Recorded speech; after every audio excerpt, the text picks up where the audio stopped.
ノート副業市場は急拡大中だが、実際に収益化できているのは投稿経験者のわずか1割強で、多くの人が数百円しか稼げていない。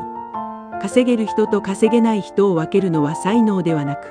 自分にしか書けない一次情報を持っているか、5年後も需要が続くジャンルを選べているか、そして小さく試しながら仕組みで継続できているかの3点にある。具体的な事例とともに、その差の正体と今日からできる始め方を数字で解説する。